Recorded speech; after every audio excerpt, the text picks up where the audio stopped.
संवाद विद प्रीति चौहान पे आपका स्वागत है। यदि आप चैनल पर नए हैं तो कृपया इसे सब्सक्राइब कीजिए और बेल आइकन को प्रेस करके ऑल पर क्लिक कीजिए ताकि आपको आने वाले वीडियोस की नोटिफिकेशन सही समय पर मिलती रहे। नमस्कार, आज हम बात करेंगे श्रीमद् भगवद गीता जी के दूसरे अध्याय के 47वें श्लोक की। पहले श्लोकों में भगवान श्री कृष्ण ने अर्जुन को जिस समबुद्धि के बारे में बताया था, 47वें श्लोक में भगवान उसे कर्म करके प्राप्त करने की आज्ञा देते हैं। तो 47वां श्लोक हमें बताता है, कर्मण्येवाधिकारस्ते मा फलेषु कदाचन मा कर्म फल हेतुर्भूर्मा ते संगोऽस्तु कर्मणि। जैसा आपने देखा, इस श्लोक का अर्थ है कर्मण्येवाधिकारस्ते मा फलेषु कदाचन। कर्म करने में ही तेरा अधिकार है, फल की इच्छा रखने में तेरा अधिकार नहीं है। इसलिए तू फल की कोई इच्छा मत रख। तू फल पाने का हेतु भी मत बन, क्योंकि उसमें भी तेरा अधिकार नहीं है। तू केवल कर्म कर। कर्म ना करने में भी तेरी आसक्ति नहीं होनी चाहिए। तो श्री कृष्ण क्या कहना चाहते हैं अर्जुन से? वो ये कहते हैं कि तू कर्म कर, जो इस समय कर्तव्य के रूप में तुझे प्राप्त हुआ है, वह कर्म करने में ही तेरा अधिकार है और किसी चीज में तेरा कोई अधिकार नहीं। फल प्राप्ति में तो तेरा बिल्कुल भी अधिकार नहीं, क्योंकि वह तो मेरे अधीन है और मैं तुझे वो कैसे दूंगा? तेरे प्रारब्ध में किए हुए कर्मों के अनुसार। इसलिए तू चाहे भी तो तेरी मन वांछित फल तुझे नहीं मिलेगा। फल वही मिलेगा जैसे तू कर्म करेगा।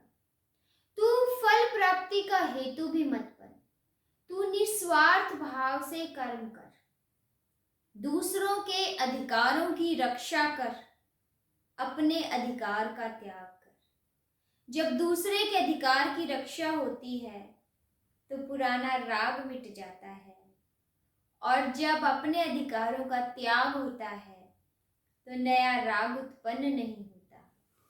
जब पुराने राग मिट जाते हैं और नया राग उत्पन्न नहीं होता, तब वीत राग होता है, और यह वीत राग ही तत्व ज्ञान की प्राप्ति का साधन होता है। श्री कृष्ण ने अर्जुन को कर्म करने को क्यों कहा? क्योंकि मनुष्य योनि ही एक ऐसी योनि है जिसमें मनुष्य को यह स्वतंत्रता है कि वह पुरुषार्थ कर सके, अर्थात नया कर्म कर सके, और किसी भी योनि को यह स्वतंत्रता प्राप्त नहीं है। प्रत्येक योनि अपने पहले किए हुए कर्मों के अनुसार फल भोगती है, परंतु वह नया कर्म करने में समर्थ नहीं है।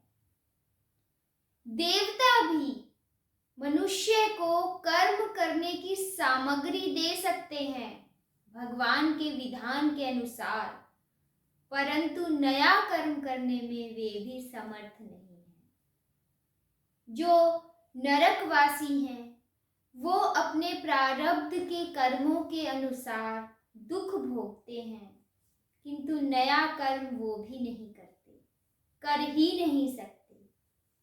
पशु पक्षी, वृक्ष लताएं, कीट पतंगे सभी अपने प्रारब्ध में किए हुए कर्मों का फल भोगते हैं। तो वो जो भी करते हैं वो निर्धारित है कि वो वही करेंगे। उनमें ये सामर्थ्य ही नहीं कि वो कोई नया पुरुषार्थ कर सकें।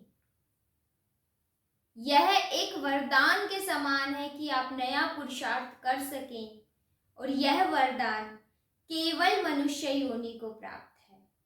तो कितनी महान है ये योनि, इसे हम यूं ही निरर्थक ना गंवाएं, इसमें हम पुरुषार्थ करें। जैसी भी परिस्थिति होती है वो हमारे हाथ में नहीं होती, वो हमारे प्रारब्ध के अनुसार हमें मिलती हैं, प्रतिकूल हो या अनुकूल हो। लेकिन उनको किस तरह से हम बिताएं यह हमारे ऊपर निर्भर करता है। यदि अनुकूल परिस्थिति है तो उसका सदुपयोग करें, प्रतिकूल परिस्थिति है तो उसका सदुपयोग करें। अनुकूल परिस्थिति में दूसरों की सेवा कर उसका सदुपयोग करें और प्रतिकूल परिस्थिति में दुख को त्याग कर उसका सदुपयोग करें। जब परिस्थितियां हमारे अनुकूल नहीं होती, जब दुख का समय होता है, तो वो हमें दो बातें सिखाता है।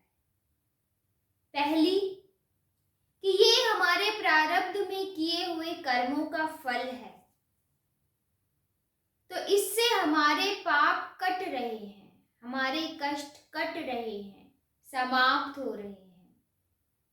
दूसरी बात, क्योंकि हमने पूर्वार्ध में पाप किए थे, गलत कार्य किए थे, जिसकी वजह से हमें इस तरह की दुख की परिस्थितियों का सामना करना पड़ रहा है, तो भविष्य में हम ऐसा कुछ भी ना करें कि इस तरह की परिस्थितियां पुनः हमारे सामने आए।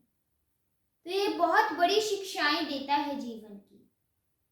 पहली शिक्षा ये कि यदि समय सही नहीं है, आपके अनुकूल नहीं है, तो दुखी ना हो, यह सोचकर उसको काटें कि इससे हमारे पाप कट रहे हैं, आशावादी बने। और दूसरी यह शिक्षा लें कि भविष्य में हम ऐसा कोई गलत कार्य ना करें कि हमें फिर से दुख का सामना करना पड़े। कितनी गहराई है इन बातों में, जीवन का कितना बड़ा एक महत्व है कि ये जीवन जो है अनमोल है, इसको सार्थक कार्यों में लगाएं, कर्तव्य अवश्य करें। जो भी कर्तव्य आपको प्राप्त हुआ है उसे करें, क्योंकि कर्तव्य ना करना आलस्य में माना जाता है। अपने स्वार्थ की सिद्धि के लिए कर्म करने से मनुष्य बंध जाता है, परंतु कर्म ना करने से वो बार बार जीवन मरण के चक्कर में पड़ता रहता है। इसलिए कर्म करें, लेकिन उसमें आसक्त ना हो, फल की प्राप्ति की इच्छा ना रखें, ईश्वर पर छोड़ दीजिए, क्योंकि उसी के अधिकार में है, आपके अधिकार में है भी नहीं। तो जो चीज आपके अधिकार में ही नहीं है, उसकी प्राप्ति के लिए स्वयं को क्यों दुखी करना। ईश्वर हमें कहता है कि जो भी कर्तव्य के रूप में कर्म प्राप्त हुआ है उसे करो, फल की इच्छा ना करो, फल मुझ पर छोड़ दो, मैं तुम्हारे प्रारब्ध के अनुसार तुम्हें वह फल अवश्य प्रदान करूंगा। तुम्हारा कर्तव्य केवल कर्म करना है। कर्म को ना करना भी पाप का ही एक कारण बनता है, इसलिए कर्म अवश्य करना चाहिए। तो वो अर्जुन को क्या कहना चाह रहे हैं कि अर्जुन एक क्षत्रिय है, क्षत्रिय के क्या कर्तव्य होते हैं, क्या कर्म उसे करने चाहिए। युद्ध करना, दान देना, ये क्षत्रिय की कर्तव्य है।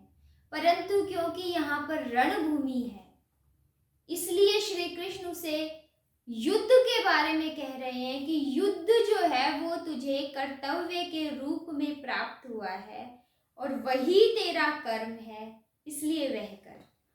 यहाँ दान का अर्थ हम नहीं लगा सकते, क्योंकि यह एक रणभूमि है। यहाँ पर अर्जुन का कर्तव्य युद्ध करना है। अर्जुन को तो उन्होंने युद्ध करने का कर्तव्य ज्ञात कराया, परंतु पूरी मनुष्य जाति को उन्होंने यह बताया कि यह मनुष्य योनि जो मिली है ये सार्थक कर्म करने के लिए मिली है, परंतु इन कर्मों को निस्वार्थ भाव से करना चाहिए, बिना किसी फल की इच्छा के करना चाहिए, तभी यह मनुष्य जीवन सार्थक बनेगा। और विस्तार से आगे श्री कृष्ण अर्जुन को क्या कहते हैं हम अगले श्लोक में बात करेंगे। तब तक आप श्रीमद् भगवद गीता अवश्य पढ़िए। जय श्री कृष्ण।